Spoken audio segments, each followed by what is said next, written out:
Well, today we got a bombshell that we have been waiting for and something that I have been calling for. Giannis Antetokounmpo has apparently communicated that he's ready to move on from Milwaukee. Reportedly, the Heat have a real shot. The Knicks are still lurking. Golden State is watching what's going on. And Milwaukee Bucks are finally prepared to move on to life without Giannis. We're going to break it all down plus more right after this. Welcome to the number one place for your daily basketball news and analysis, NBA Central. What's going on, basketball fans? Welcome to another episode of NBA Central, your number one spot for everything basketball related. I'm the host, Eric Hayes, but more importantly, you guys can follow the channel at NBA Central Pod on every social media platform we happen to be on. With that said, let's go ahead and get into this that just dropped probably less than an hour ago by the time you're watching this. Shams Charania has now reported that Antetokounmpo has informed the Milwaukee Bucks that he is ready to move on from the team, that he's ready for life outside of Milwaukee. And that is, hey, Shams Charania also said that the Bucks have signaled that they're more open than ever at trading Antetokounmpo, even though they plan on remaining patient in negotiations. The Bucks are seeking a blue young chip talent and or a surplus of draft picks. Milwaukee could receive more appealing package of the draft picks in June if they wait. But will they wait is the question here, right? Giannis Antetokounmpo is going to be eligible for a 4-year, $275 million supermax extension on October 1st. And likely he's going to want that goddamn money, right? Rightfully so. So we'll see. Now, with Giannis going to be out 4 to 6 weeks with that calf strain, by the time he comes back, the season's going to be over with, right? We talked recently about how, tanking the rest of the season, getting a top 5, top 10 pick is going to help this team get a young talent that they could have, at that point I said, added to with Giannis. But now with Giannis Antetokounmpo requesting this trade and they're looking for young players plus a surplus of picks, it puts them in a situation where they have their own draft pick. Keep in mind, the pick is, it either goes the best pick as far as highest up pick between the Pelicans pick and Milwaukee Bucks pick goes to Atlanta. But either way, Atlanta's either going to have their pick or they're going to have the Pelicans pick. Either one of those are going to be great picks when it all comes down to it. So the Bucks can add a legitimate young talent in one of the deepest drafts that we've had in a while, supposedly deepest drafts that we've had in a while. And then on top of that, they can get even more draft compensation back. And I would be targeting draft compensation in the 2026 draft so that you can continue to add in this very deep draft class, get yourself more bites at the apple. And so it is what it is. According to Shams, Antetokounmpo has made it clear to the Bucks that he loves both the city and Milwaukee and the franchise, but Antetokounmpo and his agent have held discussions with John Hurst whether his best fit is Milwaukee or elsewhere. So we've heard that the Milwaukee Bucks are going to be buyers at the trade deadline. That's happened as early as this week, hearing that they could be open to Michael Porter Jr. and Zach LaVine and those type of players. But now with the Milwaukee Bucks, the team being bad, Giannis is going to be out regardless if they wait to trade him to the draft tonight, which means they're probably going to have a pretty good lottery pick in this draft. That's the thing that's led to this right now. Of course, Giannis led the Bucks to the championship in 2021. It's been almost completely downhill from then. But now we're going to talk about the teams that are rumored interested. Reportedly, the Golden State Warriors, Miami Heat, New York Knicks, and Toronto Raptors are teams to look out for in regards to potentially putting together trade packages for Giannis Antetokounmpo. We've talked about these teams ad nauseum recently, right? Like we've heard that the Miami Heat, didn't want to go in on a Ja trade because they didn't want to put themselves in a situation to where they can give up any assets that could turn around and be and could have been flipped for Giannis Antetokounmpo. And they have also been mentioned by Shams as a team that's believed to have a real shot at Giannis Antetokounmpo. This comes from also Mark Stein of the Sideline says this. The Miami Heat are believed to have a real shot to put together a trade package for Giannis Antetokounmpo. The Heat would likely have to include Tyler Hero, Khalil Ware, and several draft picks to complete the deal. Multiple teams continue to engage the Bucks in trade discussions for Antetokounmpo. So, what do the Miami Heat have to offer? They do have a player like Tyler Hero to offer, a young center of the future in Khalil Ware to offer as well, and they have multiple first-round picks they can trade and pick swaps that they can offer as well, which for a team like the Milwaukee Bucks that's going to have to draft or get traded young talent because they've never been a free agent destination, that makes a lot of sense for them. The Toronto Raptors as well. Like, that's a team that has, are they willing to put Colin Murray Boyles in there? I know he's had a really great season. And while his offense isn't the most amazing, that's a young, talented player that in this draft has played amazingly well and you can get a young talent back like that for it on top of R.J. Barrett, Emmanuel Quickley, right? I highly doubt the Raptors will want to include Scotty Barnes in a move for Giannis Antetokounmpo. I don't think they should do that, but it does put them in a situation where they have players that they can offer. Like I said, with the Miami Heat, they have a player what they can offer. The Golden State Warriors would have to almost be that Giannis says, I want to go to Golden State, come hell or high water. That's the only team that I want to go to. For me to feel like that's probably a team that is going to be able to get him. They just don't have a lot of draft picks to offer. They don't have a lot of young talent that they can offer either.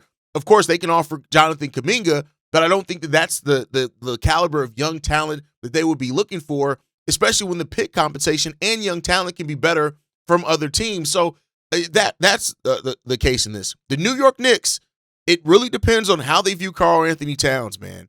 We've heard yesterday, we talked about the Knicks being willing to put in Karl Anthony Towns and listen to talks on him.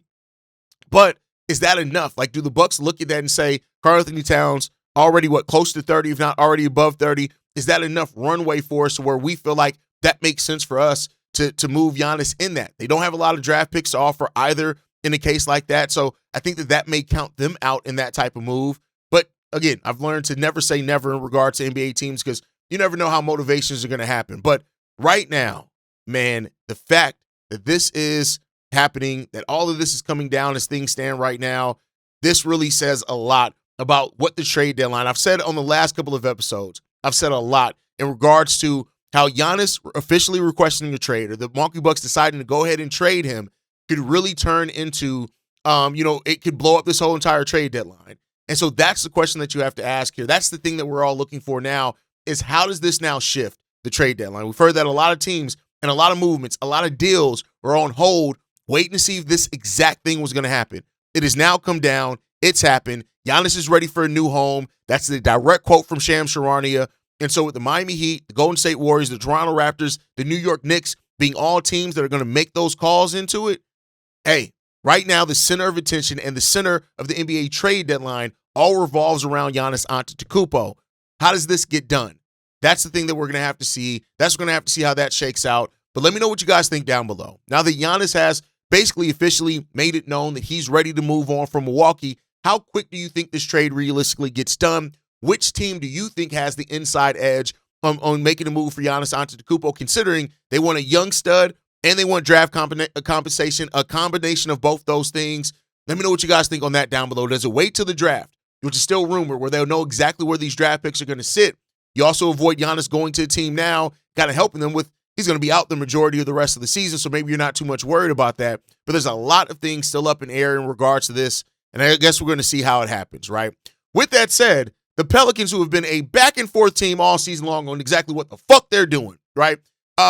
We've heard that they were not going to trade Trey Murphy. They're not going to trade Herb Jones. They weren't going to trade Zion. They were focused on having those young players with Jeremiah Fears, with Derek Queen, and really giving them an opportunity to see what they can do together. Well, now it came out today, per Mark Stein, that the New Orleans Pelicans have set their asking price for Trey Murphy and Herb Jones in trade talks.